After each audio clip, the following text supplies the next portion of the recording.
लेकिन मुझे ज़्यादातर गश्तें नज़र नहीं आती है। वो लोग एक अपनी, मुझे लगता है, फॉर्मेलिटी पूरी करते हैं कि जीप में चक्कर लगाया और आ गए, कहीं कहीं तो आधी अधूरी जगह ही जाके आ जाते हैं। इस दिवाली तनिष्क लाए हैं अलेख्या, मीनाकारी और प्रोही कारीगरी का जादू। आज ही आइए और घर ले जाइए हमारा नया दिवाली कलेक्शन। गोल्ड ज्वेलरी की मेकिंग और डायमंड ज्वेलरी की वैल्यू पर अप टू 20% ऑफ के लिए visit Tanishq jewellers, India Motor Circle, Ajmer. शर्तें लागू। मैं देख रही हूँ अजमेर शहर जो कि इतना शांति प्रिय कहलाता था, और अब आए दिन चोरी की वारदातें इस तरह से हो रही है कि कोई सेफ ही नहीं है। न दुकान सेफ है, न व्यापारी सेफ है, न कोई घर सेफ है। आए दिन चोरी की वारदातें अजमेर पे दिन प्रतिदिन बढ़ती जा रही है। अभी हाल ही में छतरी में हुई है चोरी की वारदात, और इसी तरह से कहीं भी कोई, मुझे नहीं लगता कि कहीं किसी भी तरह से कोई सेफ है। तो हाँ, अभी महिला की जैसे दिन दहाड़े चेन लूट ली जाती है। कोई औरतें कुछ इस तरह से अपने आप में माना कि कुछ तो पहन के निकलेगी, चेन जैसी और मंगलसूत्र जैसी चीज़ तो पहन के निकलेगी। वो भी अगर औरत का सेफ नहीं है, वो जेवर नहीं कहला के, एक मंगलसूत्र तो एक औरत का अभिमान कहलाता है, उसको भी नहीं छोड़ते लोग। तो चेन और मंगलसूत्र जैसी चीज़ें तो और क्या सेफ रहेगी, मुझे बताओ। क्या लगता है इसमें पुलिस प्रशासन की तरफ से, प्रशासन की तरफ से पूरी लापरवाही मानती हूँ मैं तो। पुलिस प्रशासन को और प्रशासन को मिलकर सारी वारदातों को, जो घुसपैठी आए हुए हैं बाहर के, सबसे ज़्यादा तो कि जो ज़्यादातर घुसपैठी आए हैं उन पर रोकथाम का तो होना चाहिए।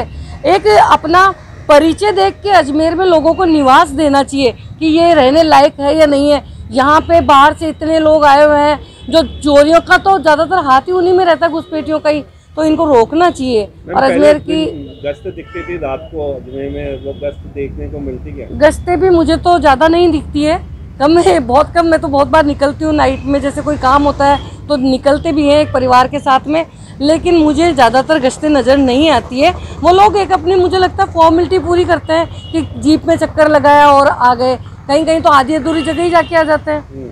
तो ये बात मैंने भी नोटिस करी है। लेकिन मैं तो ये कहना चाहूँगी कि जैसे भी उनकी तरह से सावधानी बरती जाए प्रशासन की तरफ से, वो कार्यवाही ज़रूर करनी चाहिए। और एक औरतों को, व्यापारियों को, घर में जो अकेली लेडीज़ रहती है, बहुत बार लड़कियां अकेली रहती है, लेडीज़ अकेली रहती है, उनको सबको ना सुरक्षित भावना महसूस होनी चाहिए। तो मैं यही कहना चाहूँगी प्रशासन को कि इस ओर ध्यान दें। आपका नाम? मेरा नाम विजयलक्ष्मी विजय, छावनी परिषद। यहाँ बस स्टैंड पर लगातार ये चोरी की वारदातें बढ़ रही है। कोई यहाँ पुलिस प्रशासन की ओर से मुझे एक भी पुलिस वाला यहाँ नज़र नहीं आ रहा है। उनकी मेरे हिसाब से अभी जो कि पुलिस प्रशासन की बहुत ज़्यादा ड्यूटी बन रही है। यहाँ पे मुसलमानों के पर्व, साथ में हमारा पुष्कर वर्मा जी के यहाँ पे जो मेला लग रहा है, उस मेले के तहत भी आपको समझ में आता है कि कितनी भीड़ यहाँ दिख रही है। आए दिन किसी का बैग पार हो रहा है, किसी का पर्स चोरी हो रहा है, और बाकी ये चेन स्टेचिंग हो रही है लगातार। आप देखिए कि किस तरह से यहाँ बढ़ती वारदातें यहाँ हो रही है। तो निवेदन है मेरा कि यहाँ पे बस स्टैंड के ऊपर यहाँ पर एक पुलिस प्रशासन की ओर से यहाँ इनका लगातार यहाँ आवाजाही लगातार रहे और उनकी निगरानी यहाँ रहे, तो इस चोरी की वारदातों पे थोड़ा लगाम लगी जाएगी। अच्छा, क्या मानते हो वैसे आए दिन मोहल्लों में भी जगह जगह चोरी की वारदातें हो रही है? मोहल्लों में तो चेन स्नेचिंग हो रही है। हमारे जहाँ हम लोग रहते हैं वहाँ भी चेन स्नेचिंग ज़बरदस्त हो गई। बिल्कुल घर के बाहर से ही कोई चेन छीना झपट्टी करके ले गया। तो ये तो बहुत ही दुखद विषय है।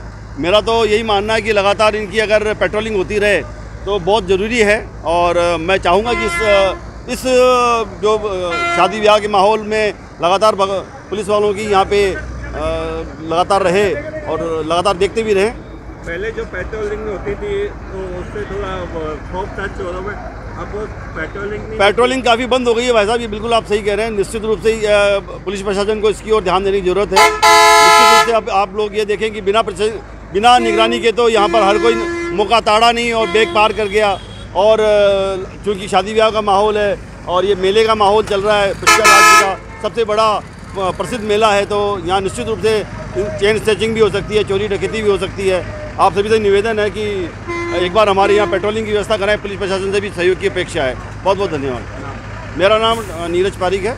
बहुत बहुत धन्यवाद। मानना इस तरीके से है कि प्रशासन अभी कुछ लग रहा है कि सोया हुआ है, क्योंकि वारदातें, अभी सर्दी तो आई नहीं है, सर्दी आने पे वारदातें और ज़्यादा बढ़ जाएगी। अभी फिर भी शहर में पहले की बनिस्बत 3 गुना वारदातें से ज़्यादा हो गई है। चोरी की वारदातें तो आज रोज़ आप शहर में देख लो, 2-3 खबर आपको मिल जाएगी। पर पहले ऐसा नहीं होता था। अभी इस तरीके से ये वारदातें क्यों हो रही है, इसके पीछे कुछ ना कुछ राज है, या प्रशासन कुछ सोया हुआ है, या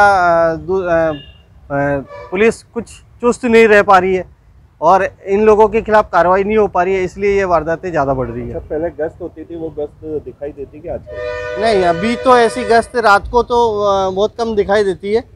अगर रात को निकलते हैं तो कोई मुख्य मार्गों पे ही होती है, अंदर गलियों में बड़े रोडों पर इस तरीके की गश्त नहीं हो पा रही है। इसका एक कारण ये भी है जिसके कारण से ये चोरियां बढ़ रही है। नाम बताइए। प्रेमपाल गोस्वामी, एडवोकेट।